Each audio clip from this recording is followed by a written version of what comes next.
Superstructural Berlin, mesto kot psihološka operacija. Rad bi se na začetku bi se v imenu Izhodu rad zahvalil Škucu in Sofiji za organizacijo, seveda naši urednici Tani Velegič, oblikovalcu Jaki Neonu in Mihi in Maji za ta tehnični support oziroma tehnično izvedbo našega dogodka. Now I'm starting with the presentation of our guest. Hello, Nicolas. Good evening, hello, Nicolas.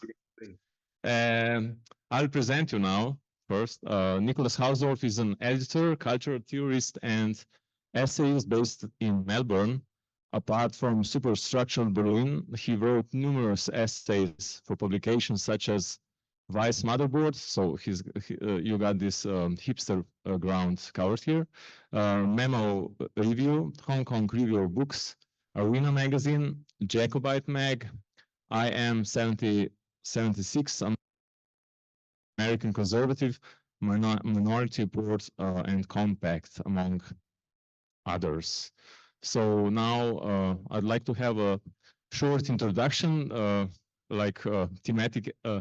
thematic introduction to our questions. So let's start. It's funny how gentrification has only recently become a buzzword in Slovenian mainstream culture. And also like the last year, in 2023, it actually nominated for the Word of the Year. And this, of course, happened in connection to the revamping of the former bicycle factory called Rog, which is now a huge creative industry center, but which before that had its own autonomous zone phase, which suddenly ended during COVID era on the 19th of January 2021, when the security guards threw all the residents out. Shortly after that, they bulldozed the attaching infrastructure, which was certainly crumbly, but nevertheless a refuge for all kinds of marginals. For example, immigrants, artists, anarchists, etc. Before opening the creative center, ROG, Ljubljana's mayor Zoran Janković explicitly said that the real estate value of the buildings in the vicinity of ROG will go up at least 50%. It's as though people have only then realized that mayor's favorite saying, Ljubljana is the most beautiful city in the world, is in fact a euphemism for gentrification. But as you yourself wrote this in Superstructural Berlin already a decade ago, and I quote, "It has become a banality to point out gentrification in cities and the role that artists have played in the processes of urban cleansing, the so-called stormtroopers of gentrification. Every major city has by now learned the strategy of attracting an artistic crowd to a specific geographic area of a city in order to increase real estate value, and in the process cleanse the areas of those populations deemed detrimental to property value." The end of quote. So, ironically or post-ironically, our first promo event for Berlin-Ljubljana-Melbourne actually happened on the 24th October 2023 in Cukrarna, which is another revamped post-industrial creative center, and that happened actually just 2 days before the opening of ROG. And of course, we are in a gallery right now too. And let's not forget that the initial point of the project was the photopub scandal, the local art gallery being allegedly a place of several and severe GHB-facilitated sexual assaults. And at that moment, me and Primož instantly and mutually recognized that your book is the best guide for thinking this whole situation through the 5 infrastructures of Berlin, of which you write in the book. So the drugs, the nightclubs, the arts, the new economy, and tourism.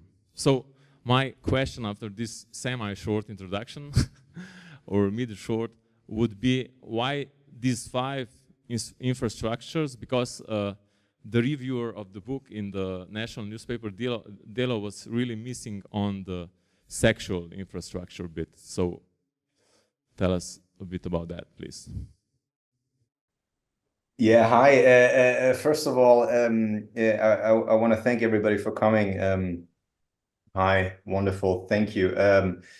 To come to your question, Marco, yeah, why the 5 infrastructures, right? Why talk about these 5 things and not anything else? And the answer to that is, of course, that this was relatively arbitrary. I started coming to Berlin sort of in a serious, you know, capacity, young hipster or not hipster or whatever. In around the 2000s and 2010s.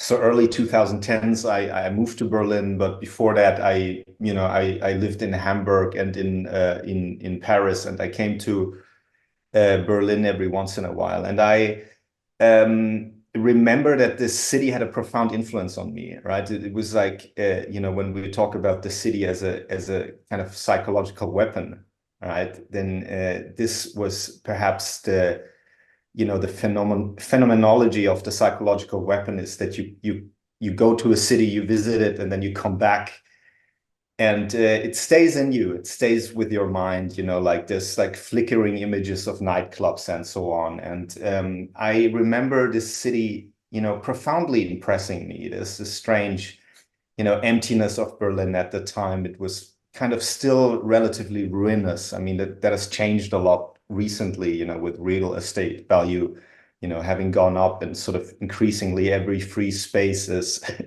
used for some, a property Swiss bank account by who knows what. And so the city is filling up, but it was extremely impressive to me. And I was, of course, not the only one. There were other people who were similarly impressed. And I wrote this book as a little booklet as a tourist guide, right? So I didn't intend for it to be exhaustive, but it seemed to me that these were kind of important infrastructure. And, perhaps it's also, there's this kind of pseudo autobiographical element to it where it's a autobiography without delving into confessional mode. And I thought these infrastructures were sort of that was what was impressive to me and was impressive to other people. And of course, it's not exhaustive, right? Like I remember this review, and somebody said, "Well, what about the sex infrastructure, right? Like sex conceived as an infrastructure of sex clubs and so on." And I do not necessarily disagree. Like, I think that's an interesting point. I didn't mean for this essay to be exhaustive, but I think like also perhaps a proper sex addict. This is someone who's initiated, right? It's not a little petty bourgeois guy who comes to Berlin and is fascinated by it, right? And also, I mean, I don't know if this sex club, like I've sort of I've researched this infrastructure, but I've always been a bit disgusted by it. It's a bit too much for my sensibilities, because it's you sort of see that in various nightclubs that kind of open up that space relatively seamlessly, right? If you go to the, I don't know, the Kit Kat Club or Berghain, it's kind of it's quite sexual, right, already. And I think there's more. I mean, everybody knows about these laboratory parties or something. These that would be German cliches I'm mentioning now about sort of radical sexuality. But yeah, it's not. I think it's a really interesting point to say that this is really important, but it's not something that kind of fascinates a tourist initially, or maybe it does, but I thought it was not, at least not on a mass scale. That's not mass accessible. I don't know if that makes any sense, but yeah, the book was written as an open source thing, so if you have something, which I think worked out extremely well, because Manka wrote, Superstructural Ljubljana, and this is actually perfect. Semi-related to the sex question, or to come back to the sex question, only to veer off from it again immediately.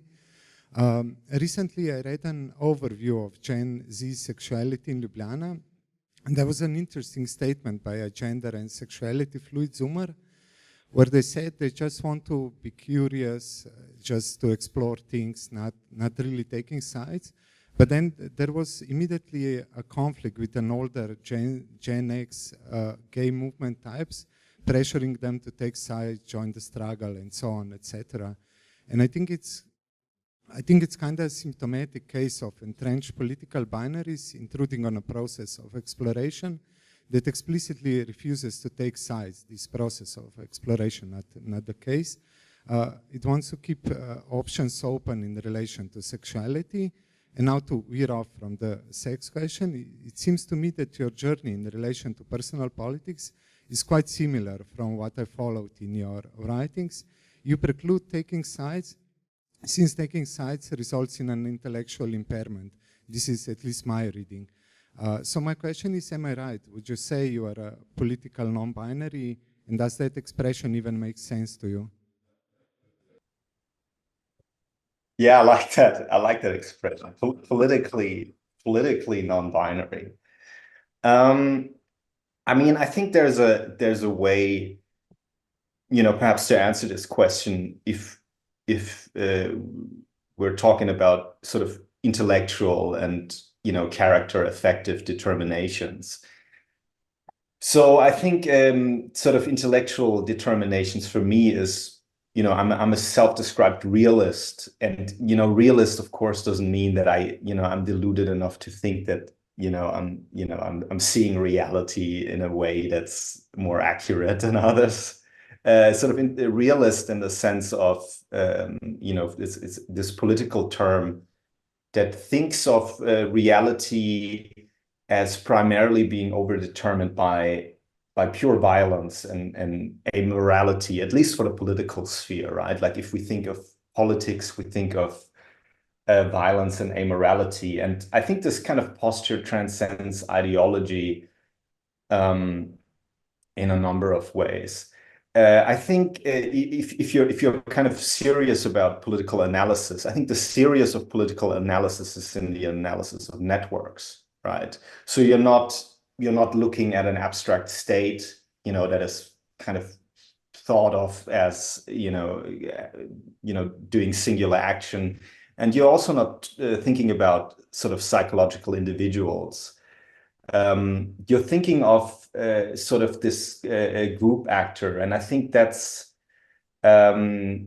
that's something for this sort of clique. Some people have called this an elite. They don't really think in terms of ideas, and I think that's something important to consider, that sort of by the mediations of elite politics, people don't think, oh, I have this idea about traditional values or something. That may play a role, but it's primarily determined by interests. Sort of, if you look at the mediations in the financial sector, people sort of deal with actionable information about share prices, company values, and so on, right? Like finances, for example, is this unique sector where reality is abstracted to a degree to be actionable.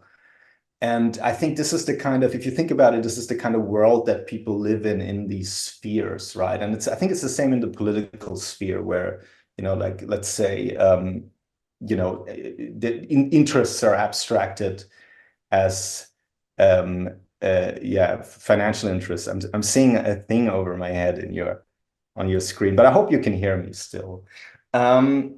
So I think that's, kind of an intellectual determination. I'm a realist, whatever that means, something to think about. In terms of, politically non-binary, I'm also kind of old enough, I'm almost 40, that, to remember that this kind of spectrum of the political sides, it shifts, right? Like I've kind of, my earlier political initiation was perhaps the Iraq War and 9/11. And I remember at the time it was the neocon riot that was sort of determining politics. And the political resistance, I think mainly, at least in Europe, took part on the left, right? Perhaps in the US, that's a bit different. There's paleocons and so on. But at the time, I didn't know anything about this. But I I think these things shift over time, and by now, if you walk through Melbourne, there's this, anti-woke backlash. You can hear that, when you're sitting in a cafe and the boomer next to you is like, yeah, but this has gone too far. Like every idiot by now has realized that this is, kind of a bit ugly. And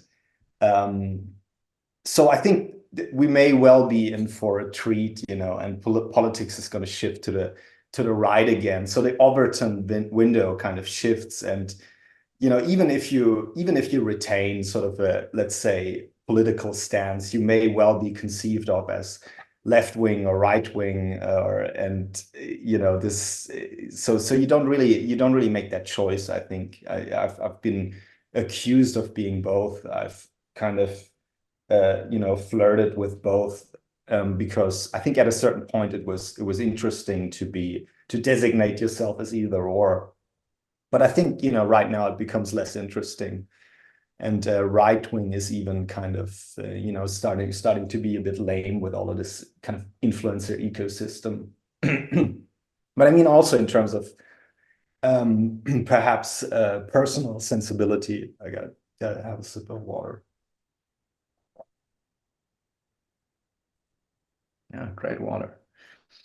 In terms of personal sensibility, I like to think of myself as a, relatively, I'm a mutable star sign. I'm a Sagittarius. So this is a joke. No, but I do think I have a personal sort of sensibility that I'm not a rigid thinker, and I think it's important to be open to information. CTS Psyop, or CTS psychological operation, is the title of our talk today, and of course it could be also the subtitle of your book. The interesting thing is that you deal with psychology as technology, as strategy, as warfare, and also it's interesting that after Superstructural Berlin you actually write about that a lot. So I prepared a couple of quotes from your subsequent texts. For example, in the essay, The Inflation of the Masses, you write, and I quote, "With the emerging mass media of communication systematically integrating knowledge from sociology and psychology, the masses can for the first time be instantly accessed and guided with a certain amount of precision." Or in the essay, Willpower and Will to Power, you write, I quote, "20th century psychology is weaponization of desire, advanced liberal government." Or as you write about Brandon Cronenberg's Possessor, you write, and I quote, "The mastery of such technology is elitism proper, a sphere which has separated itself entirely from herd morality, considerations of fair play and dignity. Humans are conceptualized as a mass whose sole purpose is as a mass whose sole purpose is to be instrumentalized as productive, disruptive power," the end of quote. So first thing is like you're dealing with psychology, which like structurally, like maybe in structuralism or something, was a bit, like had like low tier status in a way. And on the other side, I find Superstructural Berlin's footnotes especially intriguing, because I believe there you condense and intensify this theme explicitly. By this, of course, I mean all the MK Ultra, Operation Mockingbird references, or like, for example, all the famous example of CIA funding abstract expressionism. So the question is, I don't know what, but like the psychology bit of your fascination fascinates me. So we could start with that. The city as Psyop is a kind of a title. I like that title, and I mean it was you who proposed the title, Marko, and I liked it, but I initially thought, I still have this kind of cautiousness with these themes, because they sound, of course, they may sound strange to certain ears, but then again, we live in 2024 now, and 10 years ago was a very different time. And it would have been too, perhaps too difficult to talk about this book in that way. Because it would have been, perhaps been too dangerous. To come back to the sort of technology bit of the question, I have been fascinated by the mediation of politics. And if you research the topic, you find that a lot of the kind of the technologies of the mass, which are, of mass psychology, right, which is kind of an interesting field because it's, the idea is that the mass reacts completely without relation to the individual, right? Like a mass is a different organism that behaves differently to the sum of its individuals. And if you look at these technologies, let's say in the 1930s, they're already very, very advanced. So if you look at the, the big propaganda powers, and at the time, that's kind of the Americans with their behavioral psychology, and the Russians, I think they call it reflexology in the legacy of Pavlov. It's already very, very advanced, and I think fundamentally it hasn't changed, right? It has become more precise throughout the 20th century, sort of with this development of perhaps social cybernetics, that you can measure what the precise effects of your influence operation is. But I think profoundly it's the same, and I think we have these kind of different effects that we see. Technology is a sort of cumulative process, and at the same time, the anthropological moves in these cycles, right? Like when we're born, we're always kind of, the same stupid. And I think what happens is this, massive kind of esoteric concentration of power in certain institutions. And I find that a really interesting process.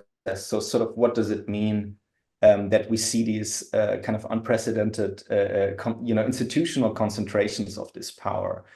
And I remember, for example, back in the 2010s, it was really I think perhaps it's interesting for people who are a bit younger to hear that this was a different time, and it wasn't really, you wouldn't talk about this stuff, right? Like, I don't know, MK Ultra or something. That's become very, very popular to do that right now. That is something that I did not foresee at all. But perhaps in a way, it's not dangerous to talk about it anymore. And we have this kind of instances of statecraft, right? And perhaps, to come back to what does it mean to be a realist, is to look at kind of the essential overdeterminations of political life, rather than the epiphenomena of, I don't know, politicians saying certain things. You look at the networks and how do the networks operate in practice. And a lot of it has to do with very sophisticated technology. And sort of this operationalization of the psychological, sociological, anthropological sciences that we see over the 20th century.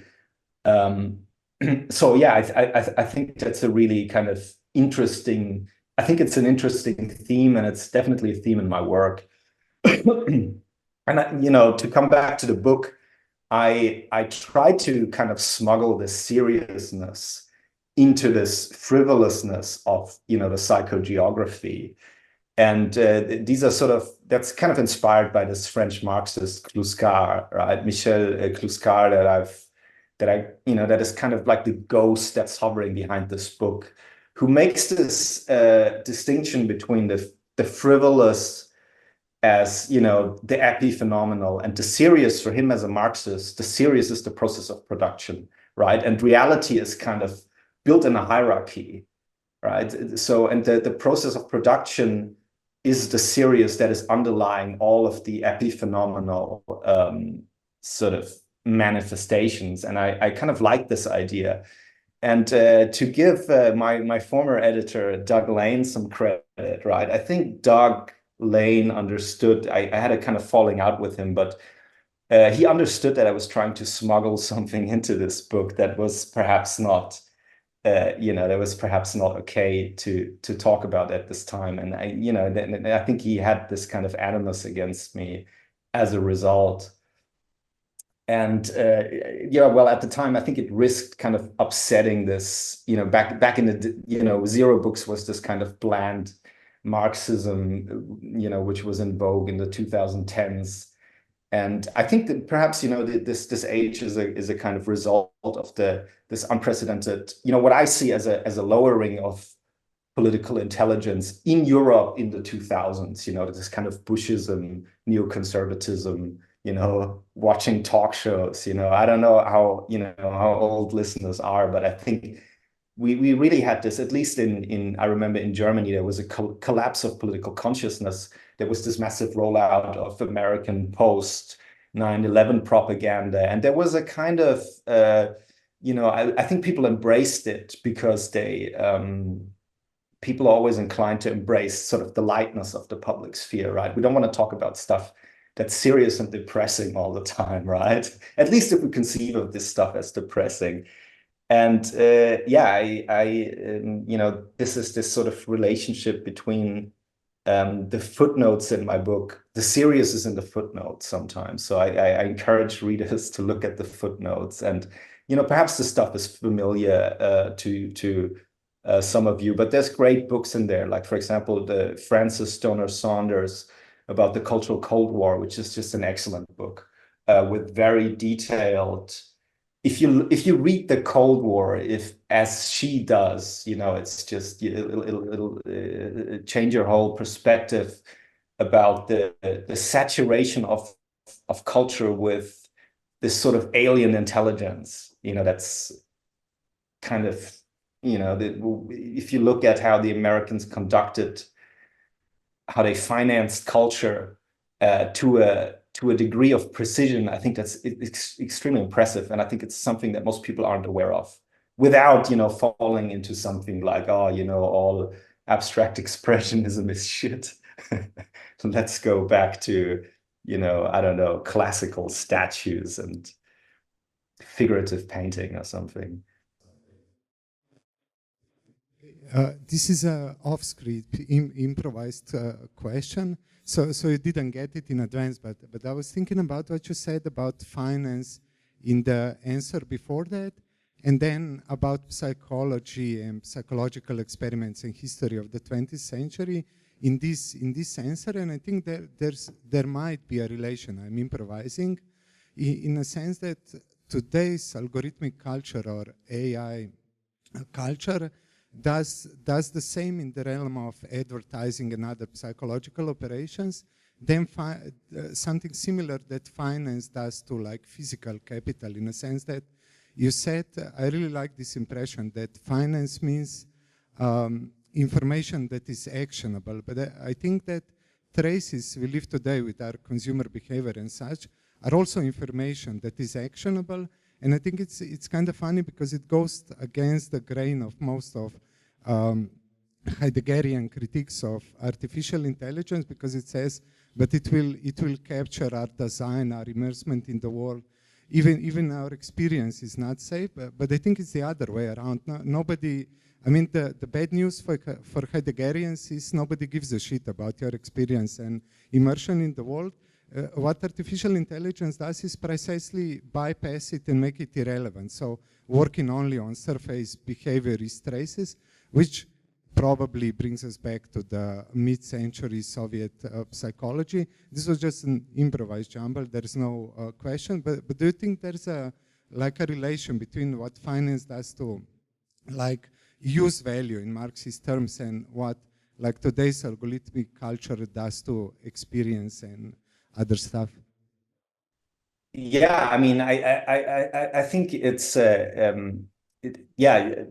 fundamentally, I think again the part is, however we can make things actionable at a distance is kind of a theme in the 20th century, right? And yeah, I mean, in terms of artificial intelligence, yeah, it's really difficult to say, right? Because I'm always, we don't know yet, like sort of what the mechanisms of control are there, right? But I think it's always useful to look at these things not as these kind of, as they develop as abstract ideas, right? We have like principles of intelligence, but how they work concretely in the realm of political economy. And I think this is always where it gets a lot more interesting. This is where you see what like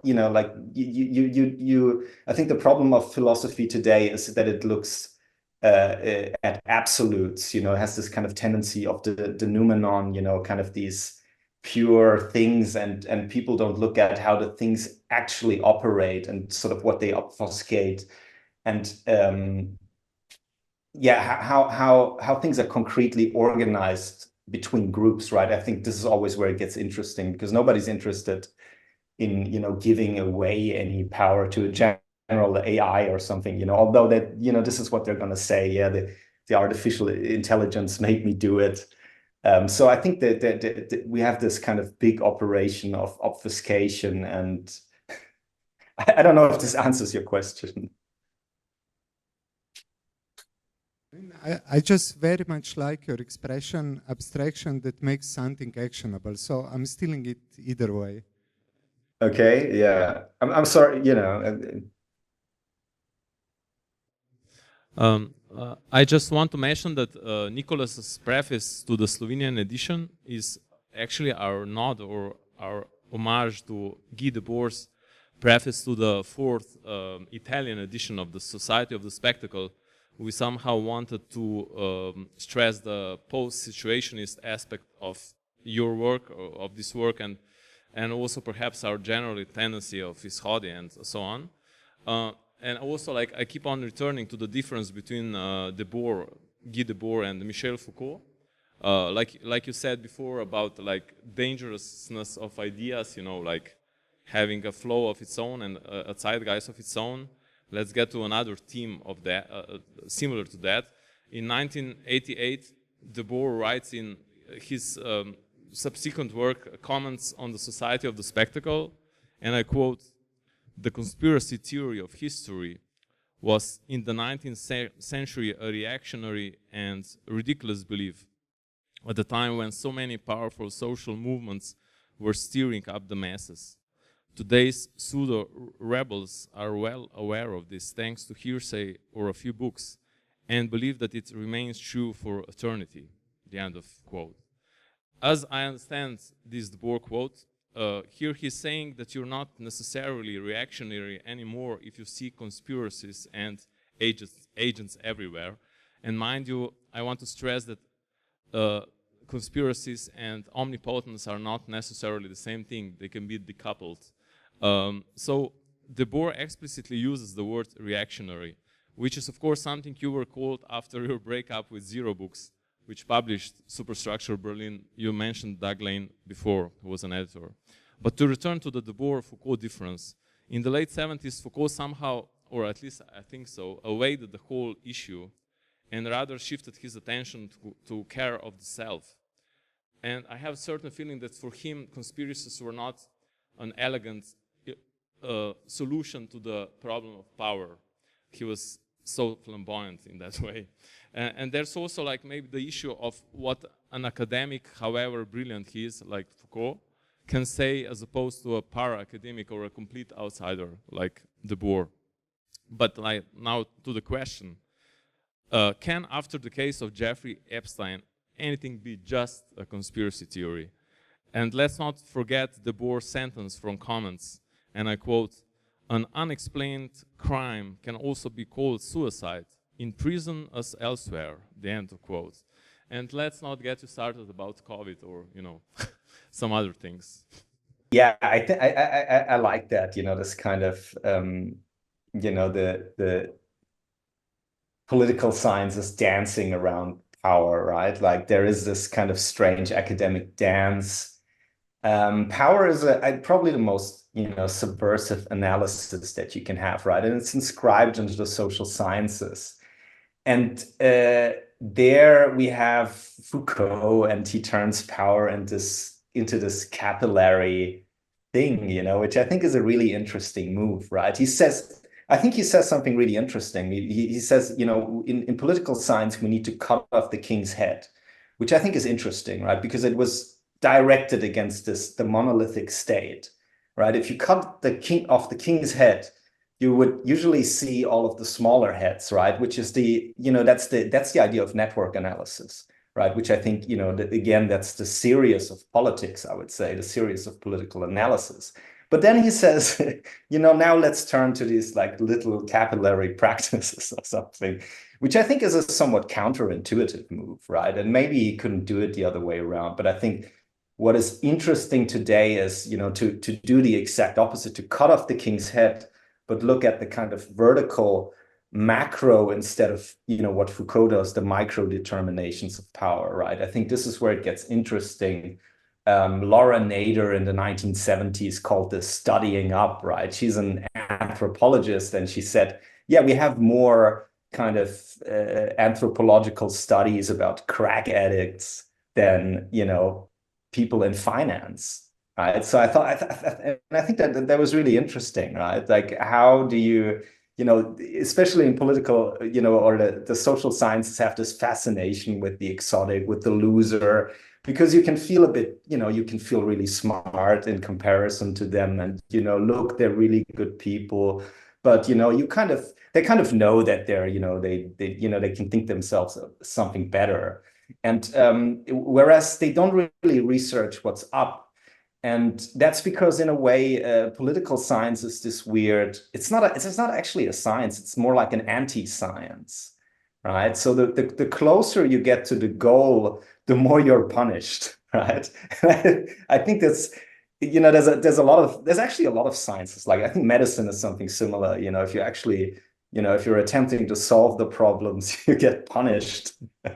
You know, if you actually make people healthy, because it's not a, it's against the imperative of the organization. At the same time, political science, and if you look at Margaret Mead and all of this stuff, you know, these people who make this kind of anthropology in the 1940s, and some people have pointed this out, how they put it in the service of power, right? Like the idea of, again, we're producing knowledge that's applicable.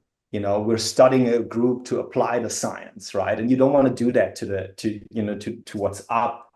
So yeah, we have this strange dance of power. And of course, if we go to like the series of political analysis, which I would say is the network analysis, again, yeah, that's, you know, that's going to be called conspiracy, right? Because and which is ridiculous in a way, because politics is a fact of groups, and that is conspiratorial by essence, right? And there's this strange, you know, of course, like the argument is always a straw man. Like, there's this idea, yeah, it's one big conspiracy. No, of course it's, you know, it's a bit more subtle and striated, right? But if you look at the kind of coincidences of interests that especially impose themselves, you know, we've talked about mediation earlier, right? If we look at, you know, which people are having the same interests in the same companies and so on, it becomes a lot more that, you know, capital in this regard imposes a certain discipline of action, right? And I think that's what's interesting. And, you know, especially in the domain of finance, like, finance is always, you know, about predicting the future, you know, like, I mean, you really have to be an idiot to see that finance is not, you know, fundamentally insider trading, right? Like, you know, finance always tries to kind of separate itself from the accusation of insider trading. But, you know, you really know that, you know, this is the real essence of it. You know, how do we predict the future, right? Like, I mean, we either know about it or we create the future, right? Like, every kind of prediction market turns into an assassination market, right? I think that's a kind of fundamental idea that logically imposes itself, right? And I think, yeah, but yeah, conspiracy is a you know, I think Gustave Le Bon, he had this idea very early on, or, you know, that ideas have a certain ideas also have a certain prestige, right? And different ideas have a different prestige. And the prestige of, like something that is akin to conspiracy or looking at vertical determinations of power is that it has a very low prestige, right? I mean, and, especially on the left, Frederick Jameson, I think he called conspiracy theory the poor man's cognitive mapping, right? So it has something to do with poverty, you're a bit deranged in the head, if you think about it like this. And I mean, I can, just from my own experience, I know that the people who work, in the state or, in sectors like finance or industry, they're extremely capable people. And I think there's this academic illusion that, these people are somehow, not smart, not as smart as you, and they don't conceive of the world as in terms of ideas, but that these people really don't care about this. And I've met some really, extremely capable people in my life, and they definitely think in terms of long time horizons and interests, right? And what is that if not a conspiracy, right? It's political planning, and doesn't mean that reality is entirely overdetermined by that, right? There's sort of we absolutely, there's accidents of power, and it's hard to kind of master reality. But I think it's also, you shouldn't be deluded about that there is long-term planning capacities. In fact, all of this stuff is pretty much out in the open. If you look at kind of think tank reports and so on, this is where you can see the ideas about. I mean, right now, like everywhere, cities are being reworked, and you can see this, you'll find this in think tank papers. You'll find the reason why for that. Like people plan in terms of decades. Industries move at the speed of decades, right? They're not like this idea of capitalism. You react to the market. No, you plan, for if you want to build the next generation of microchips, right? That those are investments, that they're over 5 to 10 years. And, with you not even knowing whether that technology is going to be disrupted entirely, but, it has a certain inertia of planning, of interests, which, require long-term planning. There's not, the state is not only composed of high IQ people living in the moment, right? Although I think that's the impression, that is always pervade, of incompetence, and they're just having accidents, and then, some idiot is making some speech and the president is demented and so on. And it's not false in a way. Like, I think if we look at, if we, kind of undertake a more subtle, like, let's say, political zoology, I think we'd always find, like some smart, like horrible monster with a long-term planning capacity next to this kind of, charismatic idiot, and I think, in a way, politics moves at these kind of very differentiated speeds. I think, and yeah, what is that? Where does that leave? That's I guess that's conspiratorial, but I think we have to perhaps come up with a more sophisticated theory of conspiracy. But I think it is reasonable, sophisticated, depending on where you look. But the problem is, you always kind of people argue with a straw man, like. So we could like rephrase Mao to let 1,000 conspiracies bloom, or rephrase Deleuze and Guattari to 1,000 conspiracies. But now to the next question. There's this perception that the left-wing critique has somewhere along the road become predictably moralistic, grumpy, humorless, pathetic even. What I really like about Superstructural Berlin, which is nominally left, but also kind of post-left already back then, is that it's very much libidinally messy and necessarily ambivalent. As you write in Superstructural Berlin's epilogue, and I quote, "The aim of this essay, or this essay, however, is not to criticize these infrastructures per se, or to advocate a return to some status quo ante. And how could we?" The end of quote.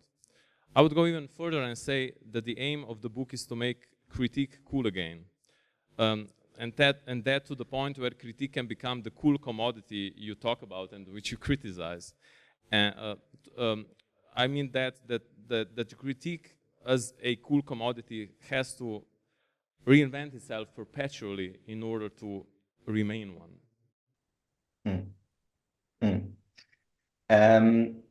Yeah, I mean, there's a lot in there, right? In this, in your statement, right? There is this sort of, yeah, we can't, you know, that's the incapacity to return, right? And you know, people know that from the internet, return written with a Roman U, which is a V, right? And I think this is like a, you know, in a way, it's a beautiful thought, right? Like, I mean, I wish I were, you know, disciplined like Jünger or something, but you know, we are profoundly kind of the children of this generation, right? And we're kind of weak, and we're brought up without discipline, really, right? I mean, our generation really, or my generation, is really where discipline turns to shambles, right? And we have this sort of discipline envy now. We look at the Chinese, and you know, oh, look at how, you know, they can sit there all day, because I think we fundamentally know that we're not kind of capable of this. We're the little princelings of the bourgeoisie, right? And I think that's perhaps what also makes us grumpy, right? And yeah, the grumpiness is something interesting, right? I mean, first of all, I think Marko, you're using the word of marginal a lot, right? And I kind of like this word because Kluskar, again, this French Marxist, has something to say about the marginal as who's the kind of the product of, you know, today we would say elite overproduction, right? And he anticipates that already, right? He says, like, the bourgeoisie has too many children, right? And so, you know, they can't all become successful lawyers or politicians. So, you know, they're kind of dumped in these, you know, in these artistic quarters, right? Like, the marginal is the reject of the bourgeoisie who invents this posture of the artist, right? And of the intellectual. And, but it's not you know, perhaps there's something fundamentally unrewarding about that. But, you know, today we have these cities like, you know, Berlin especially, right, where they become this kind of this, you know, it's the capital of something. At the same time, it's the hub of marginality in Europe, in a way, right? And you know, if I were being like cynical, I could say, you know, perhaps like Berlin is the loser capital of Europe, right? And because people there's not really enough capital, it's hard to succeed. And you know, like I'm explicitly including myself in this, you know, like band of losers. I don't want to offend anyone, you know, like, you know, the writer is a marginal profession, right? Like the more you write, like the more you're rejected and so on, you know. So it's it's kind of funny, but I think it, you know, perhaps gives a certain it lends itself to a grumpy disposition, right? And yeah, and perhaps it's our goal as writers is, you know, if there's anything, you know, then it's, you know, perhaps to think about new states of, perhaps new emotional states as well, right? Where we can be paranoid but not be afraid, right? Like to be suspicious but not, you know, in a negative way. And yeah, I don't know if that makes critique. Yeah, I mean, critique is funny, right? Because it's like you know, it's this language game of the inner urban bourgeoisie, and I think people are always going to be attracted to that, and it's always going to be cool in some way. But I think the point is that it's by its kind of financial determinations. If you're at the university, you can't really be the best you can do is to be a bit subversive, or at least be aware of your position and kind of negotiate your position of being entirely dependent on a state-funded institution, right? Like, you don't pretend like you're you're a free man or something, right? I think that's where it gets kind of ridiculous when people designate themselves as these like radicals. But they're really then, you know, going to oh yeah, what does it mean to be post-human, sponsored by the Mercedes-Benz Center of Advanced Thought, or, you know, by Pfizer or whatever, you know, like, what is, you know, the future of this and that, right? I mean, you become again like this Kluskardian strange figure of the who called the artist as the animator of the process of production, which I think is really, that's something to consider, right? Like if you look at theorists as animators of the process of production, right? Like I like this term, right? And if you then have talk about Gaia or the terraforming or whatever, and it's really just like a nice window dressing for something that's already happening, right? There's nothing. You're not like, and some people, when they're I think when they're under the illusion that they're kind of stirring the world into a better direction or something, but they're really just window dressing, then I think this is like a profoundly tragic figure. I always hoped, personally, that for example Benjamin Bratton is really cynical about this, like Revenge of the Real Book, and that he sits there and like, these idiots, like we're gonna drive them we're gonna drive them into this idea of a completely controlled world, and sort of that he knows what he's talking about. I hope that he's not kind of naive about it, but maybe, I don't know, maybe I'm just I'm just that's my own personal thoughts on this. Yeah, and where does that leave critique? I don't know. Yeah, like be aware of where you stand, right? Like you're profoundly a parasite in a way, right? Which I think is funny. Well, maybe we can call this the Minerva soul delusion. Like, in a sense, you think you are steering something, but actually you're just commenting on something that is already happening, but you're unaware that it's already happening. So just a suggestion, like Minerva soul, at least Hegel was honest about it, like being a Minerva soul now, it's like people who are not aware of being Minerva soul, but this is not my question. I would like to add to Marko's long list of derogatory adjectives which he used to describe the leftist critique, and I will add just the most obvious one that was left out, the hypocrisy of leftist critique, and I would like to make this already a very cliche critique of leftist hypocrisy like great again, or at least slightly more interesting again. And I'm talking about this cliche, look at all of these lefties with iPhones, and already everybody in the audience is rolling their eyes, because it's such a cliche, but I think it actually has some value or some relevance. And I will use just some anecdote, a true story to illustrate it.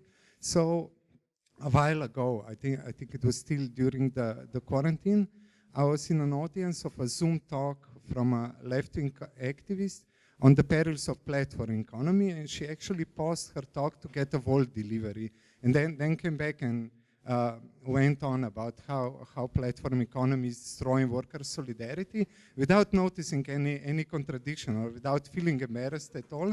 But I knew in advance what would happen if I were to confront her.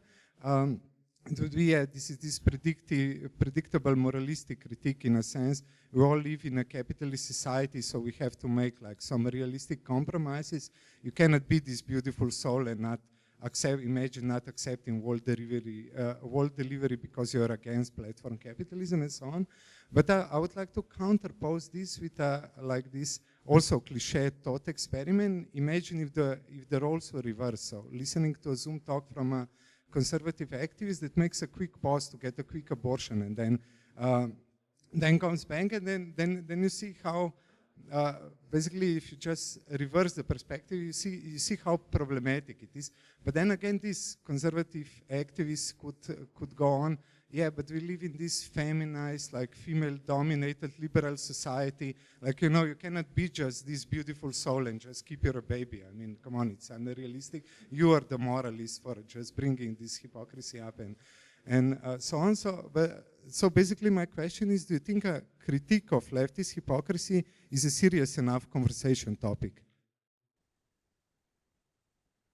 Yeah, I don't know. I can't. I'm kind of. I can't seemingly muster that strength or discipline to be kind of entirely coherent in my opinion. So, and in the way I behave in everyday life, I don't know where this kind of, where purity kind of can take us. I mean, maybe it's it's a nice idea. And, you know, we're talking about these kind of this consumer economy again. Yeah, I think all of these things, right? Like the Apple shades, the new ones or whatever, it's throwing us back at, you know, how we want these technologies to operate. And I think there is some sort of dissensus even within the technological community about this stuff, right? That, you know, some people are clearly kind of seeing that this stuff is, you know, making us very, very weak. And I think there is better ways to do this, right? There is, you know, like I think an iPhone is, I don't know, you know, perhaps you can argue that this is something that actually enriches your life, and the glasses, you know, that's just terrible and pathetic. And that may sound relatively arbitrary, but I think there's these things are only throwing us back. I think what today is really interesting is really this question of humanism, right? And not humanism as, yeah, you know, we're ultimately again talking about you know, that we're not really you know, human, and we're already kind of cyborgs and so on. You know, this kind of industry philosophy that's, you know, sponsored by Mercedes-Benz and Pfizer, you know, like that's, oh yeah, you're already a cyborg, so, you know, take the next thing. But I think it's interesting, like I've dealt with this in essays before, that I think there is interesting ideals of you know, what humans can be. And I think if there are anything, you know, if there can be a value about everything, then it's to not be harmless, right? And I think that's an interesting question, right? Like how can people not be harmless? And of course the question is how does that work in practice, right? And from the sort of the evil eye of the state, right? Like Nietzsche called the state the evil eye, which I really like. You can't build people that are too strong, right? We're not in the age of nationalism where you know, like there's this idea of, yeah, let's build strong soldiers, because you have this internationally this process of mimesis, and then kind of the population explodes and so on. So I think there are always kind of strange strategies that you appropriate esoterically, right? And I think in this sense, you know, Tony Robbins is a political educator, and Wim Hof is a political educator, and perhaps Ray Peat is, right? Like these strange, I like the internet for that, right? These strange esoteric discourses of augmentation, of, you know, where people kind of augment themselves, also perhaps with this background idea that it's not that you're not entirely dependent on technology for you to do it, right? Because there's this like silly idea that people really think that, you know, Elon Musk is going to put a chip in their brain, and then, you know, everybody's going to be a superhuman, right? They're not kind of familiar with the, you know, I remember, I think it's the same discussion as, you know, in the nuclear age, you know, oh yeah, why doesn't everybody have nuclear bombs, right? And Nick Land wrote a really great essay about this, that, you know, it's just the increase of instability, just, you know, disproportionately, you know, it increases exponentially, right? And nobody is interested in, you know, producing ultra smart humans, right? Like that would just be an absolute nightmare, right? It's like the reverse is going to happen, right? And I don't know where that leaves us, right? I mean, I think it's a, you know, right now there's a really the evil eye of the state is, you know, I can feel it more than ever, right? Like you sort of go out and you see, you know, like, oh, you're perceived as this kind of passive population, and you're increasingly bullied by the state, right? I mean, if you have any pretensions to, I don't know, independent thought or you know, kind of freedom, lifestyle freedoms, right, which have taken this huge blow during COVID. I think before that we were always in this kind of very liberal world where you could kind of escape the clutches of the state in some way, right? And I you know, like in a way, this is all I want to go back to, right? Like I think there is this strange libertarian proposition that I think it's worth working in favor, like lobbying for individual freedoms, like in the social domain, without, you know, like reducing libertarianism to this kind of, oh, there's no state, right? Like it's silly, it's ahistorical, like, right? Like today the state and the economy are kind of the same thing. But I think like I like this domain of individual freedoms, and, you know, like what people make of it kind of, you know, I don't want to be prescriptive, you know, if you want to modify your body and, you know, kill yourself that way, that's absolutely fine with me. I have no problem with that. Like, I think it's really, you know, in a way that's, you know, perhaps even desirable, right? Like that, you know, like give people the choice or something. I don't know if that's realistic. I think, you know, like, I think people are, I think the reason that we see this kind of extremely repressive state growing is that I think that people have looked at this way of liberal governance and seen it as sort of not viable in an ecological way, which, you know, may very well be true. Like, right, it's kind of it's difficult for me to judge. I don't really have all the information, but I think it's definitely, it's a thought that merits consideration, but it's terrifying, you know, for us, and to you know, because we're used to individual freedoms. At least we like to believe we're free, and we have like a, you know, in the day-to-day life, I don't know, you know, I mean, we're probably less free than ever, but, you know, I still like this idea of, you know, letting kind of people do what they want, and even if they end up destroying themselves, right? Like I can't actually, you know, I mean, what is the opposite of that? You know, like 1970s Sweden or something. I don't know.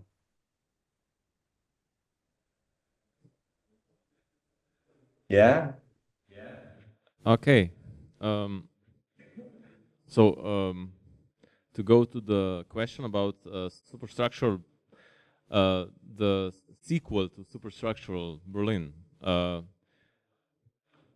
You actually, in our debates, you mentioned that you're thinking about doing Superstructural Brussels.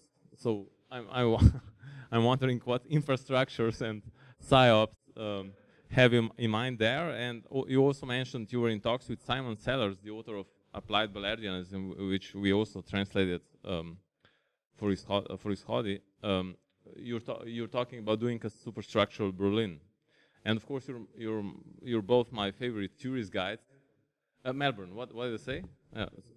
Sorry, Superstructural Melbourne, of course, yeah.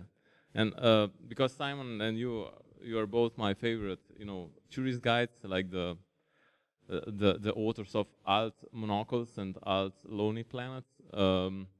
And well, I also think, like you mentioned cynicism. I think like one could read Superstructural Berlin as a tourist guide, you know, and then just enjoy the whole bit. You know, of course, there's like an intention in the book, a bit grumpy, you know, like you mentioned. Sorry, yeah.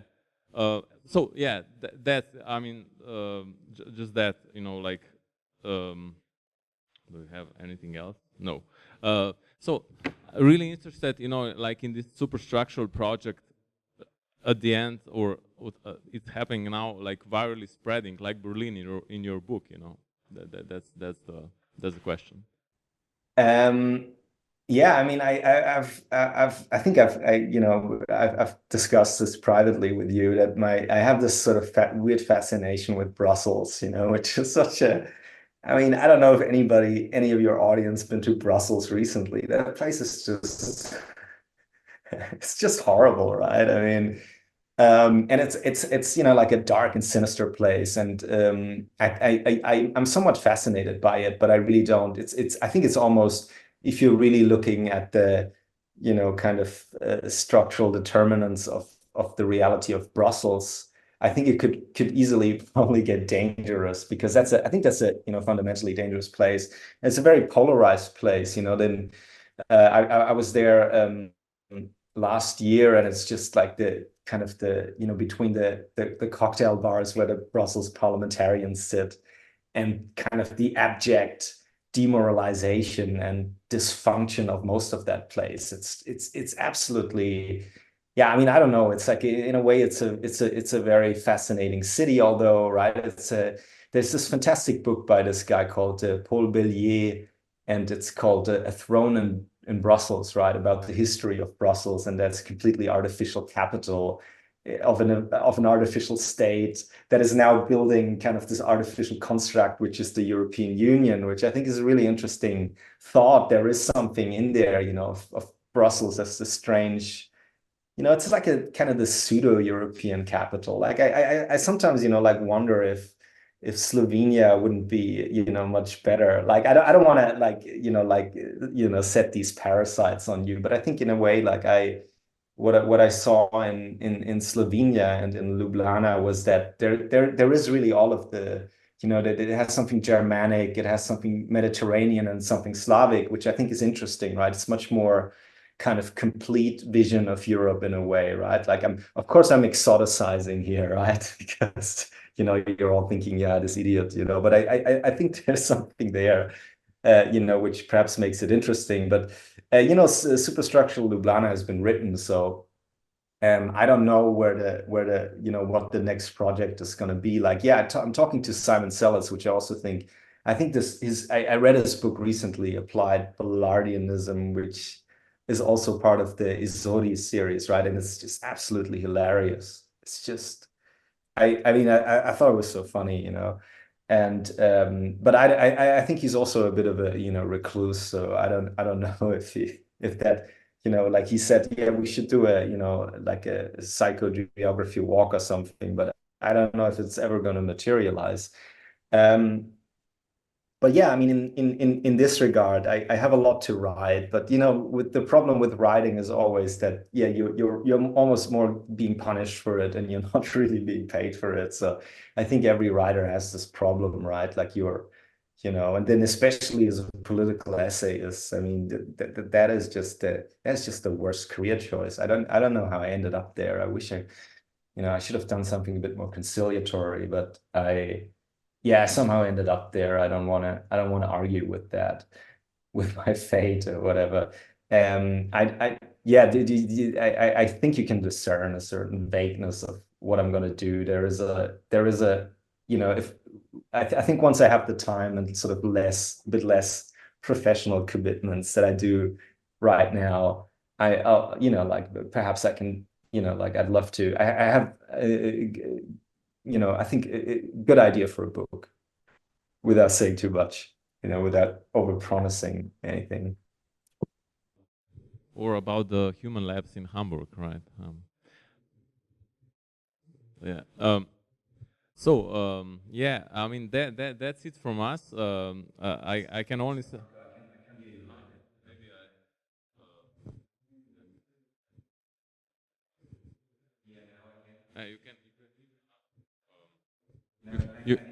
You can hear me now? Yeah, okay.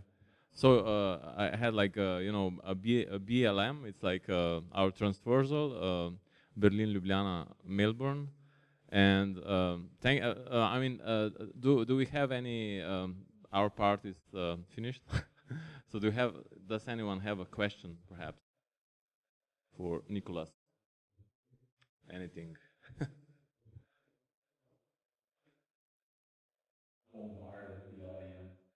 Yeah. Oh, yeah.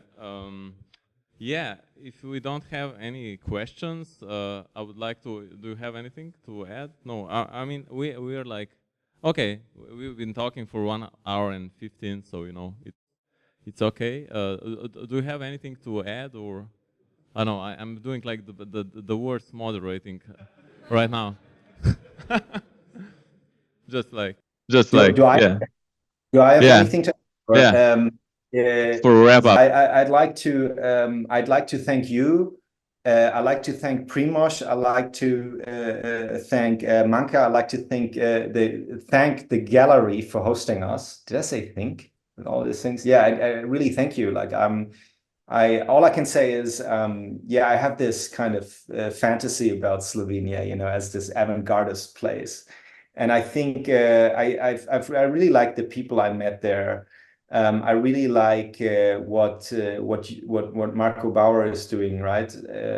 I call him the Black Pope of Ljubljana, right? And I think it's really I like that I think you have a great thing going there, and I'm immensely proud that you know, I have some Slovenian readers. Like it really it gives me immense pleasure, right?